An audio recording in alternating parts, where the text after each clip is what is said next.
O valor do Bitcoin, a mais popular das moedas virtuais, continua em queda livre. Nesta segunda-feira, a desvalorização foi de 15%, com o Bitcoin cotado a menos de 7 mil dólares.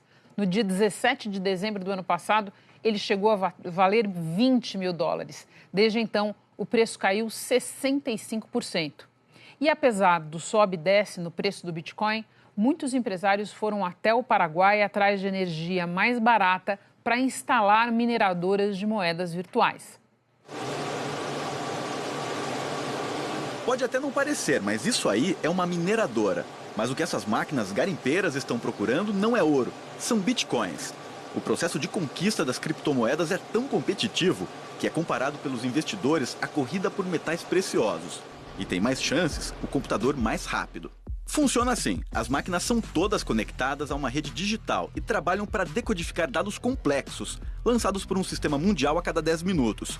Quem desvendar o código primeiro recebe a recompensa de 12 bitcoins e meio.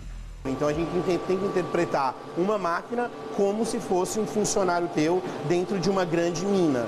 Então não significa que os teus funcionários vão achar ouro sempre. É tentativa e erro. Ele está cavando, uma hora ele vai achar pirita, uma hora ele vai achar ouro.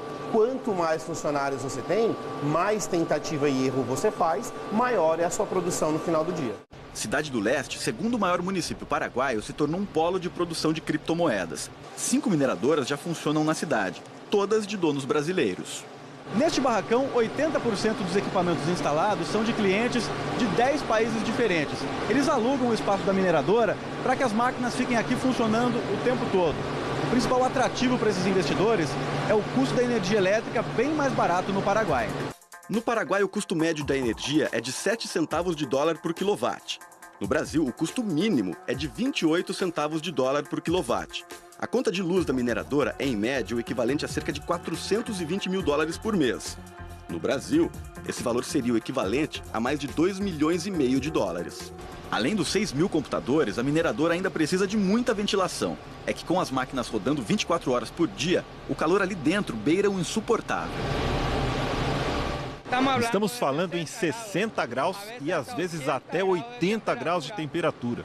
E o nosso desafio é tirar esse calor do ambiente interno da fábrica sem ter um custo alto com refrigeração. Um estudo feito pela empresa britânica Power Compare, especializada em análises energéticas, revela que a produção de dinheiro virtual já resulta em um grande aumento no consumo de energia em todo o planeta. Para se ter uma ideia, o gasto de energia com a mineração de bitcoins já supera o consumo total de energia de um país como a Irlanda. Por ano, o custo de geração de bitcoins é de 1,5 bilhão de dólares. Apesar de ser um mercado em expansão, as criptomoedas carregam riscos enormes e uma constante variação nas cotações. Nosso comentarista de finanças pessoais, Sami Dana, já está aqui no estúdio. Sami, boa noite para você. Boa noite, Renata. Nós vimos que lá na mineradora de bitcoins está tudo muito aquecido, mas no mercado não é isso que a gente está vendo. Pois é, Renata, é isso que você comentou antes dessa reportagem. O Bitcoin despencou o preço. Vamos dar uma olhada no que a gente preparou.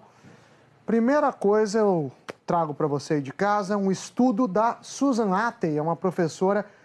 Esse estudo foi publicado pela Stanford School of Business e ela mapeou a característica de quem compra Bitcoin. Então, 65% comprou uma vez, das pessoas comprou uma vez, nunca mais vendeu. A gente tem 13% das pessoas que estão comprando e vendendo operações em curto prazo, 8,13% aplicações de longo prazo não frequentes e a gente tem também quem compra e vende em longo prazo, 4%. Agora, o que chama a atenção é que os mineradores, os antigos, os novos, as pessoas que usam Bitcoin totalizam 8,87%. E aí um número que eu me assustei.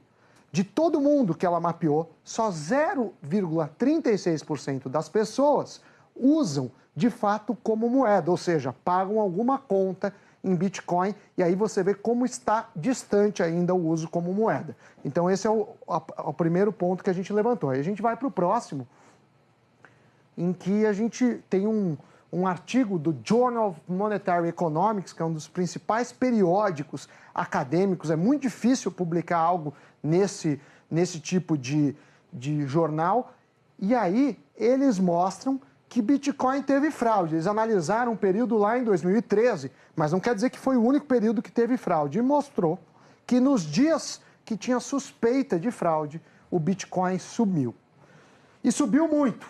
E essa corretora aí, essa Mt. Gox Bitcoin, comprou um monte de Bitcoin, vendeu, foram acusados, acabou quebrando. As pessoas que investiram por essa corretora perdendo dinheiro, foi o caos. E aí, Renata, tem mais um ponto que eu queria chamar a atenção aqui, que é o gráfico de preços. Se a gente pegar março do ano passado, o Bitcoin valia R$ 1.224. E aí começou, 1.224 dólares. Aí subiu, bateu 20 mil dólares, como você mesmo comentou, em dezembro, e aí tem despencado, um pouco antes do final do ano despencou bastante, e nos últimos dias continua. Inclusive, eu fui ver o preço agora, já estava menos de 6.400 dólares. E aí tem uma teoria que a gente vai projetar por cima desse gráfico, que é uma teoria de bolhas. Eu já falei, inclusive, aqui no Jornal da Globo, que eu entendo o Bitcoin como bolha, ainda não enxergo como uma moeda. A tecnologia, Renata, é excelente, mas a gente pode ver por esse prisma, e aí, é claro que é uma opinião, mas eu não estou sozinho, tem grandes economistas, ganhadores do prêmio Nobel, falam isso, então mostra que sempre decola, aí tem a primeira venda, aí entra a mídia, que é quando entrou aqui, mais recentemente, isso a gente está falando do segundo semestre, entusiasmo, ganância, novo paradigma, aí começa a cair. Então a gente vê uma similaridade um pouco do gráfico de uma bolha qualquer com a do Bitcoin. E por fim, a gente levanta alguns dados, que tem mais de 1.400 moedas digitais no mundo. Será que o Bitcoin é a que vai ficar? E quanto vale? Ninguém tem um modelo de preço ainda forte sobre isso. E o pioneiro, que o Bitcoin foi pioneiro, nem sempre dominou.